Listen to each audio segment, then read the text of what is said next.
పహల్గాం దాటి తరువాత కాశ్మీర్లో పర్యాటకం పూర్తిగా దెబ్బతింది. టూరిస్టులు ఎవరూ అటువైపు వెళ్లడం లేదు. దీంతో పర్యాటక ప్రాంతాలు వెలవెలబోతున్నాయి. దాల్ లేక్ లో పరిస్థితి దయనీయంగా మారింది. మరింత సమాచారం మా అసోసియేట్ ఎడిటర్ హసీనా అందిస్తారు.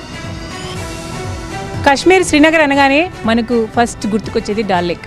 ప్రజెంట్ నేను ఆ డాల్ లేక్లో ఉన్నాను. మనం చూడొచ్చు, పహల్గాం ఇన్సిడెంట్ తర్వాత కాశ్మీర్లో పూర్తి స్థాయిలో ఎలాంటి వాతావరణం నెలకొందో. టూరిస్టులు లేక ఇక్కడంతా డాల్ లేక్ వెలవెలబోతున్న దృశ్యాలు చూస్తున్నాం. పహల్గాం ఇన్సిడెంట్, ఆ తర్వాత మళ్ళీ వార్, పాకిస్తాన్ భారతదేశం మధ్య జరిగిన దాడులు అన్నీ కూడా మనం చూసుకున్న తర్వాత ఇక్కడ పూర్తి స్థాయిలో ఎవ్వరూ కూడా రాని పరిస్థితి. ఎందుకంటే ఇలాంటి వాతావరణంలో ఎవరు ఇక్కడికి వస్తారు? ప్రాణాలు ఎవరికైనా ముఖ్యం కాబట్టి టూరిస్టులు ఎవరు కూడా రావడం లేదు.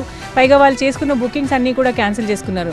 ప్రధానంగా ఇది చాలా మంచి సీజన్. సమ్మర్ అనగానే భారతదేశంలో ఉన్న ఇతర ప్రాంతాలే కాదు, విదేశాల నుంచి కూడా చాలామంది టూరిస్టులు కాశ్మీర్కి వస్తుంటారు. సో ఇలాంటి సిచ్యువేషన్లో ఇప్పుడు ఈ టెన్షన్ వాతావరణంలో ఎవ్వరూ కూడా ఇక్కడ రావడం లేదు. మరోవైపు ఎయిర్పోర్ట్స్ కూడా క్లోజ్ అయిపోయిన పరిస్థితి మనం చూస్తున్నాం. సో ఇలాంటి ప్రదేశంలో మనం ఎలా ఉంది వీళ్ళ బిజినెస్, వీళ్ళు ఎలా, ఇంకా వీళ్ళ హోప్స్ ఏంటి, మళ్ళీ తిరిగి పరిస్థితి నార్మల్ అవుతుందని భావిస్తున్నారా ఏంటో అడిగి తెలుసుకుందాం. कैसा है अभी यहाँ पे आपका सिचुएशन? अभी तो सिचुएशन तो ख़राब है. यहाँ कोई टूरिस्ट नहीं आता क्योंकि हमारा जान चला गया. जो हमारी टूरिस्ट लोग हैं वो हमारी जान है, वो हमारा कलीजा है. उनके जाने चला गया तो इसलिए यहाँ हालात बहुत ख़राब हो गई है. ये पहलगाम की वजह से बहुत ख़राब हो गया यहाँ से. लेकिन जंग तो कोई मसला नहीं है, जंग तो कोई चीज़ नहीं, अच्छा नहीं है. जब हमने सिलसिला सुना है तो हम बहुत खुश हो गए. यहाँ राहत मिला है, लोगों को राहत मिला है.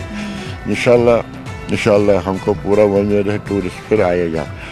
लेकिन वो जो पहलगाम के जाने चला गया वो तो उसका दुख है, वो तो हमको बहुत दुख है. देखिए अभी तो कोई नज़र में नहीं आते हैं, लेकिन हमको उम्मीद है रखना है, हमको पूरा इत्मीनान रखना चाहिए. वो टूरिस्ट आएगा.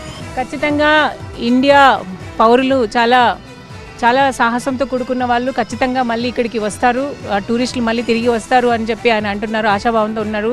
సీజ్ ఫైర్ అనేది ప్రకటించడం అనేది చాలా సంతోషకరం. ఎందుకంటే యుద్ధం వల్ల ఎవరికి కూడా లాభం లేదు, ఏ దేశానికి కూడా యుద్ధం లాభం చేకూర్చదు. కాబట్టి సీజ్ ఫైర్ అనేది చాలా మంచిది అని చెప్తున్నారు. అలాగే టూరిస్టులు అనేవి ఇప్పుడు కనబడడం లేదు, ఇప్పుడు ఒక్కరు కూడా ఇక్కడికి రావడం లేదు, కానీ తిరిగి వాళ్ళు వస్తారని మాకు ఆశ ఉందని చెప్తున్నారు. కెమెరా పర్సన్ రమేష్తో హసీనా, TV9 డాల్ లేక్ నుంచి.